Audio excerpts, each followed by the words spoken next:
In a world cluttered with information, where truth is power, Lawin Weekly News stands apart. We delve deeper, uncover facts, and bring stories to light.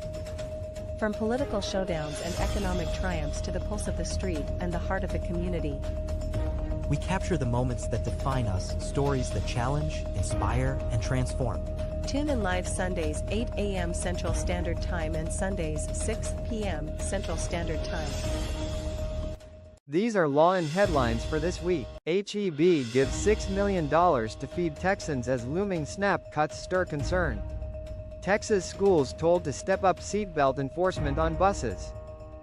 Mayor Gina Ortiz Jones fires back at critics, vows to protect rainbow crosswalks. Hospitals fear higher visa fees will deepen nurse shortage. Philippine consulate partners with FANHSTX for Rice University discussion on migration. Pacquiao heir Iman Bacosa preserves spotless slate in Thrilla card. III Delis Alas stops ex-husband's green card application. Good day, I am Neska, and tonight we bring you the latest stories in the United States of America, especially in the state of Texas. So sit back, relax, and let Lawin Weekly News be your guide to the news that matters most.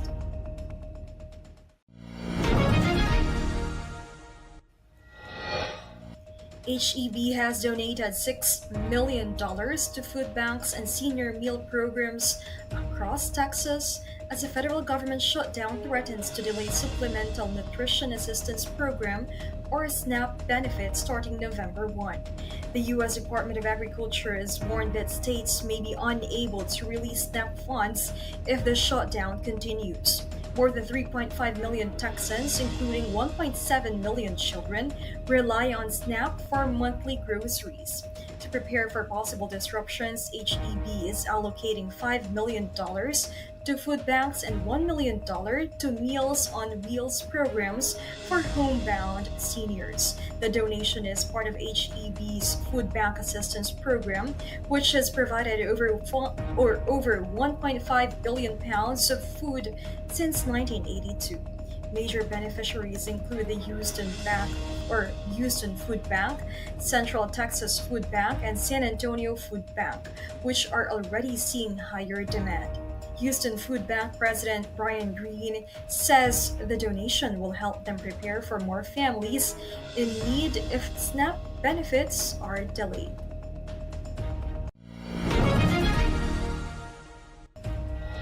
The National Transportation Safety Board is calling on Texas schools to strictly enforce seatbelt use on school buses following a serious crash in Leander, Texas. A Leander ISD bus carrying 42 students and one adult overturned on Nameless Road. Investigators found that only 6 students were wearing seatbelts at that time. The Texas Department of Public Safety determined that the driver, Tim Gall, crossed the double yellow line and failed to stay in his lane. Officials also noted that Gall had used his own seatbelt improperly. 16 students and the driver were injured and taken to nearby hospitals. Leander ISD confirmed that Gall is no longer employed by the district. While Texas law requires seatbelts on all newly purchased school buses, the NTSB says schools must do more to ensure that students actually use them, stressing that proper enforcement can prevent serious injuries and save lives. The Houston City Council has approved a $16 million project to build a large-scale super hub for the homeless, a move aimed at tackling the city's growing homelessness crisis. The new facility will serve as a centralized center for housing, healthcare, job training, and social services. City officials say the project is part of a broader effort to streamline support systems and provide long-term solutions for people experiencing homelessness. While some nearby residents voiced opposition, council members stressed that coordinated care is crucial to addressing the issue effectively. Funding for the super hub will come from federal grants and local funds. Construction is expected to begin in 2026, with completion projected for 2027.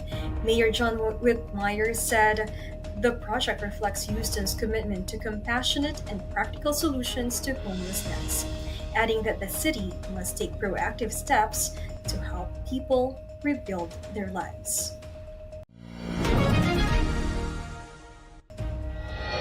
Houston community activists are calling on the Harris County District Attorney's Office to reconsider the charges filed against Ronald Preston Gorham, who is accused of assaulting a black woman after a minor traffic accident. According to court documents, the confrontation began when the woman accidentally reversed her vehicle into Gorham's car. Both later pulled into a nearby gas station where the situation escalated and was caught on video. During a protest outside Gorham's home, activist Candice Matthews condemned the incident, saying the behavior was unacceptable and that black women deserve protection and respect. A warrant for Gorham's arrest has been issued. The district attorney's office has not yet said whether hate crime charges will be pursued. In a world filled with fleeting moments, there's beauty waiting to be captured. My name is Christian, and I specialize in immortalizing your most precious memories, from elegant weddings to vibrant events and timeless portraits. I'm here to make every moment unforgettable. Let me tell your story through the lens. Contact me today and let's create magic together.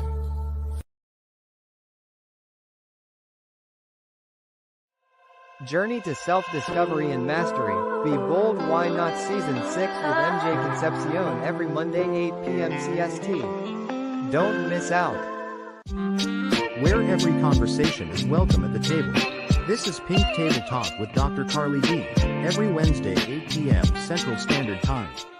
Rice, spice, and everything nice. Welcome to the Philippine food scene with Adobo Queen, Nancy Reyes Lumen of Commissary Kitchen. Every Thursday 8 p.m. CST, Friday 9 a.m. Philippine time.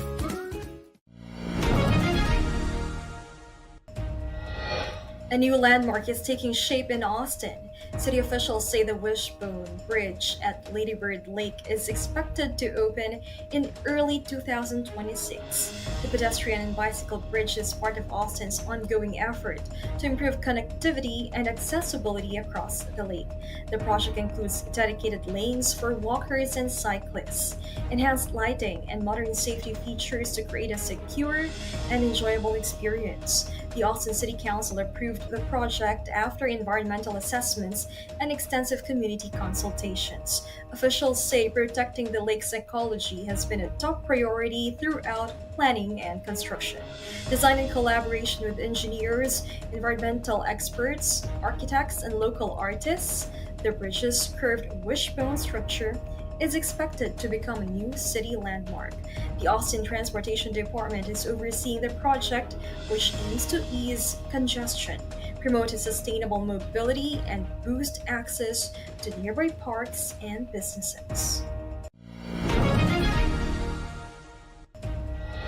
The Dallas Mavericks have filed a lawsuit against the Dallas Stars, escalating a long-running dispute over ownership and control of the American Airlines Center, the home arena both teams have shared since 2001. Filed Tuesday in Texas business court, the Mavericks alleged the Stars breached their agreement when they moved their headquarters to Frisco in 2003. Under their contract, the Mavericks claim that relocation gave them the right to buy out the Stars' ownership stake in the arena's management companies, a move they say they exercised last October. According to the lawsuit, the Stars have refused to recognize a change in control and have stopped contributing to necessary arena renovations.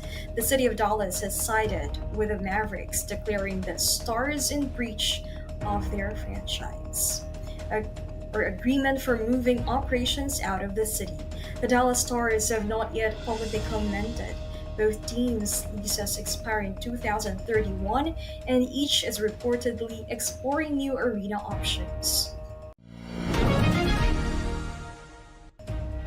San Antonio Mayor Gina Ortiz Jones is standing firm in support of the city's rainbow crosswalks, following Governor Greg Abbott's recent directive banning political markings on public roads. Speaking at a Pride rally in District 1, Ortiz Jones called the crosswalk symbol of unity, identity, and resilience for the LGBTQ plus community. She assured attendees that the city will explore ways to preserve them despite the governor's order. The rally also celebrated the creation of San Antonio's first Pride Cultural Heritage District, which recognizes the city's LGBTQ plus history and contributions. The event featured live performances and drew strong support from local residents and advocates. Ortiz Jones, San Antonio's first openly LGBTQ plus mayor, said the city remains committed to inclusion and visibility for all communities. During the rally, several city council members introduced and signed a resolution to protect the rainbow crosswalks, underscoring the city's support for equality and self-expression. Hospitals across the country are raising concerns that a recent $100,000 increase in HIV visa fees could worsen the nation's ongoing nurse shortage. Many healthcare facilities, particularly in rural and underserved areas, rely on foreign medical professionals to fill critical staffing gaps. Industry leaders say the new fee, introduced under Trump administration immigration reforms, places a heavy financial strain on hospitals already struggling with tight budgets. They warn the change could discourage recruitment of international healthcare workers and threaten patient care. The American Hospital Association and other medical groups are urging federal officials to reconsider the policy, warning it could lead to longer wait times, staff burnout, and reduced access to care. Hospitals say they remain committed to maintaining safe staffing levels, but emphasize that supportive immigration policies are essential to meet America's growing healthcare demands. Join us for a captivating new series where Lawin sits down with the trailblazers of the music and entertainment world. Discover the stories behind the faces and voices that shape our culture and community. We will bring you exclusive interviews with industry legends and rising stars.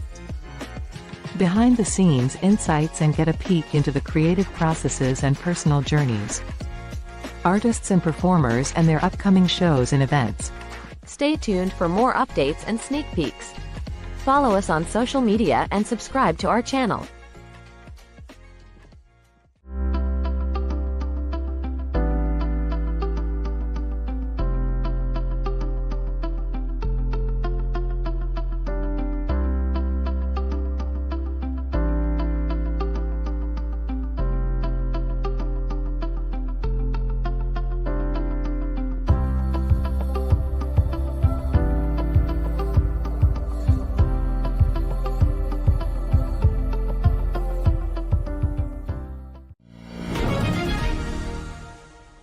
President Donald Trump has directed the Pentagon to prepare for the possible resumption of nuclear weapons testing, potentially ending a 30-year moratorium on such tests.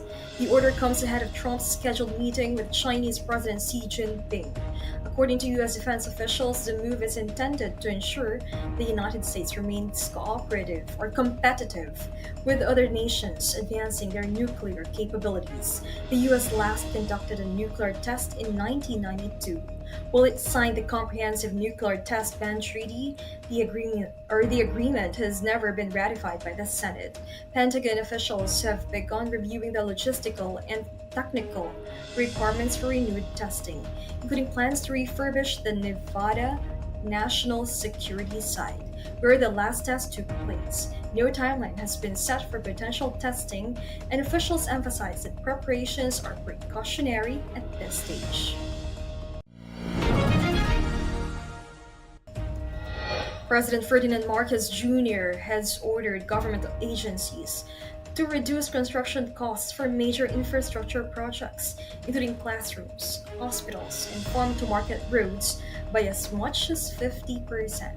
The directive, issued October 30th, aims to curb corruption, promote transparency, and ensure the efficient use of public funds.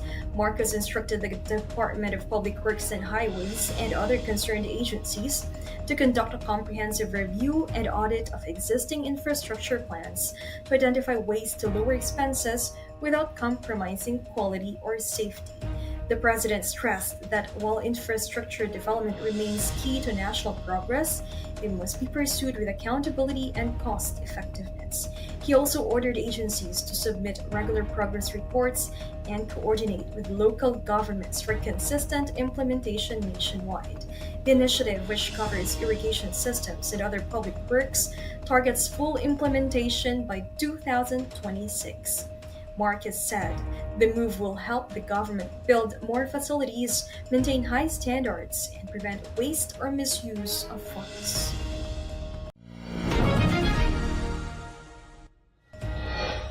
United Nations High Commissioner for Human Rights Michelle Bachelet is urging the United States to end its practice of conducting deadly strikes on vessels suspected of drug trafficking, calling them extrajudicial killings. The U.S. government has defended the operations, saying they are part of its broader anti-drug strategy under President Donald Trump's administration. Officials claim the missions have helped disrupt trafficking routes and intercept large quantities of narcotics. However, human rights groups and international observers argue the strikes violate due process and risk civilian casualties. Bachelet warned that using lethal force outside traditional combat zones could set a dangerous global precedent. The U.S. military and Coast Guard have led the operations in high traffic areas such as the Caribbean and Eastern Pacific, using advanced surveillance and international partnerships to target smuggling vessels. Bachelet urged countries to adopt lawful, non-lethal measures and ensure suspects face judicial process. The U.S. has not formally responded but reaffirmed its commitment to national security and the fight against illegal drugs.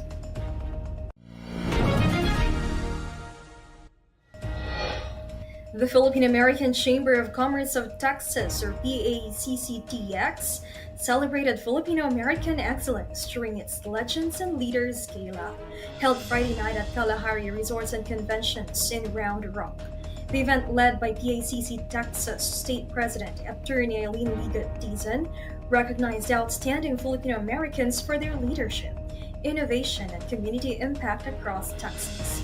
Jean Irizarry, Vice President for Public Affairs at Samsung Electronics America, delivered the keynote address, inspiring attendees to continue uplifting their communities. 5 Chamber Champion awardees were honored: Greta Perdue of Dallas-Fort Worth, Gemma Gullickson of Greater Houston Region, Arlene Sanchez, Rio Grande Valley, Jean Carangan of Greater San Antonio, and Elsie Corres of Greater Austin. The Greater San Antonio region was named 2025 Outstanding Regional Chamber, while Joyce Garcia, the region chair of the Greater Austin region, received the 2025 Chamber MVP Award. Vice Consul Tanya Guarano delivered remarks on behalf of the Philippine Consulate General in Houston. The evening ended with music and dancing, celebrating both legends and future leaders of the Filipino American community in Texas.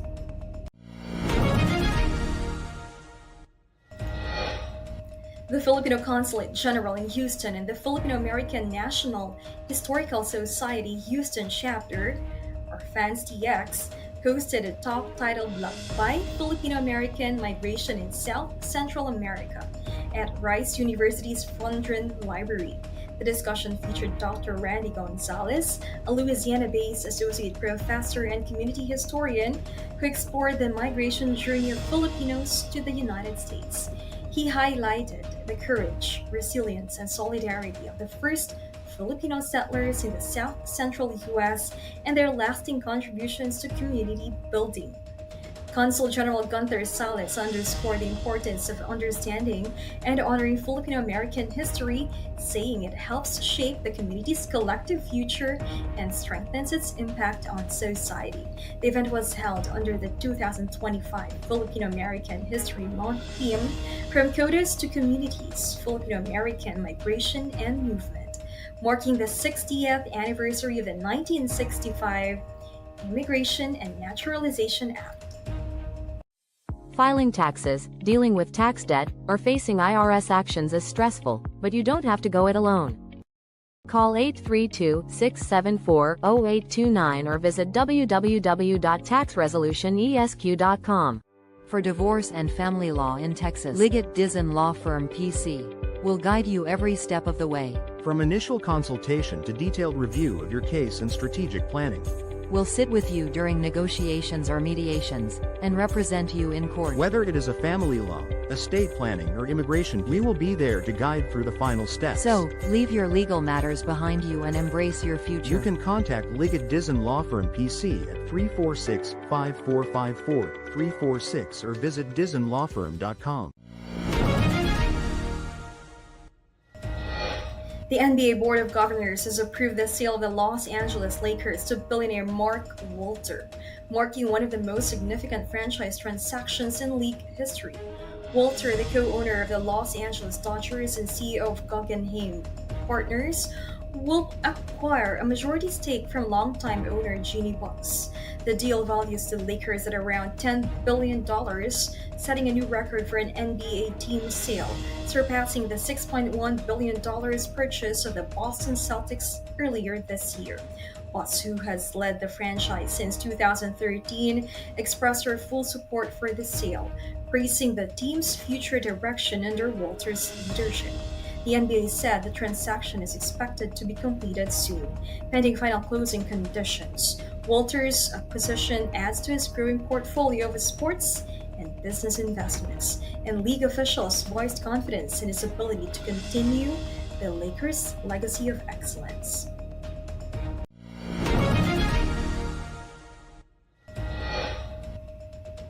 Eman Bacosa, son of boxing legend Manny Pacquiao, remains undefeated after his latest victory at Thrilla in Manila 2, held Wednesday at the Araneta Coliseum in Manila. The 21-year-old lightweight defeated Nico Salado of Bohol via unanimous decision, improving his professional record to 7 wins and no losses. The event, staged in celebration of the anniversary of the historic Thrilla in Manila bout between Muhammad Ali and Joe Frazier, featured several matches honoring the country's rich boxing legacy. Bacosa has quickly become a fan favorite, earning praise for his composure and skill inside the ring. Following his win, he said he remains focused on building his career and carrying on his father's legacy in the sport. This successful performance further cements Bacosa's status as one of the Philippines' rising boxing talents, drawing attention from both local and international fans.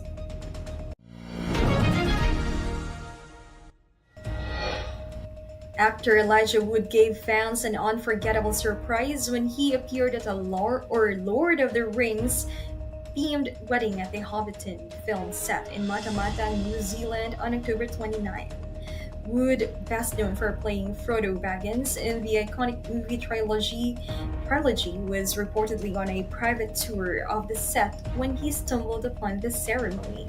The couple, residents of Rotorua, exchanged vows surrounded by the lush green hills and hobbit halls made famous in the films. Guests were stunned when Wood appeared, taking photos with attendees and warmly congratulating the newlyweds.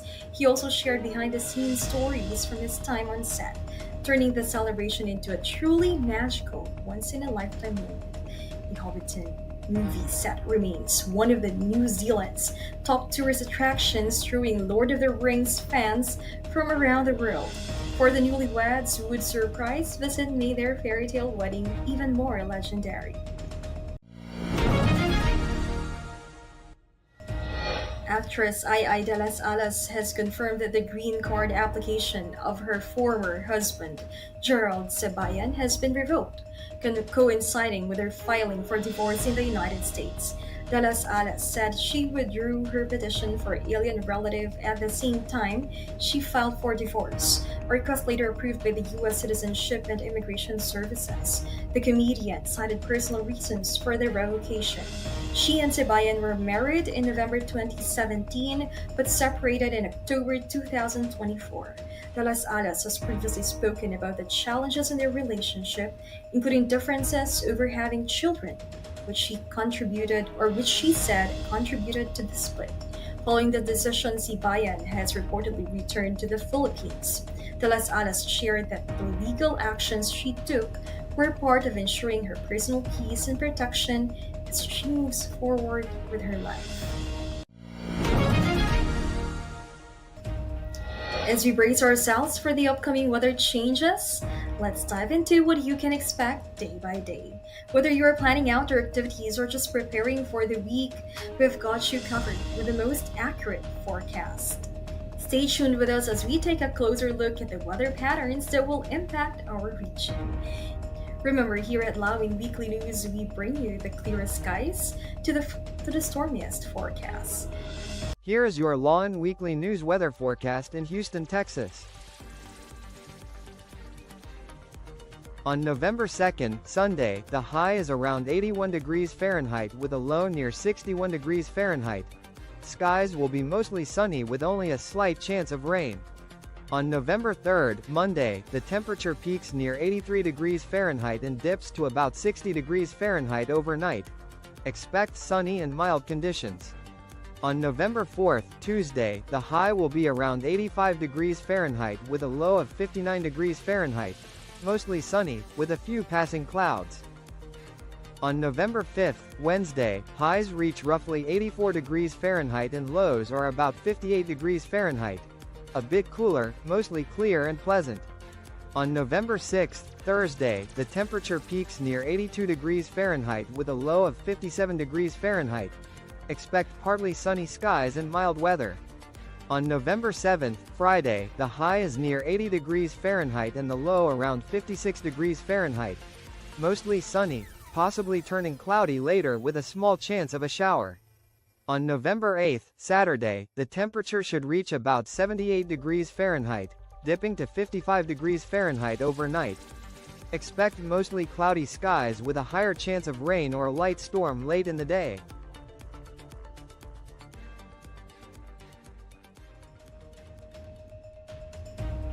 So those were the latest stories in Texas this week. I am Yaska Santina from Lawin Media Network. Have a great day. Lawin Weekly News. Tune in live Sundays 8 a.m. Central Standard Time and Sundays 6 p.m. Central Standard Time. Lawin Weekly News.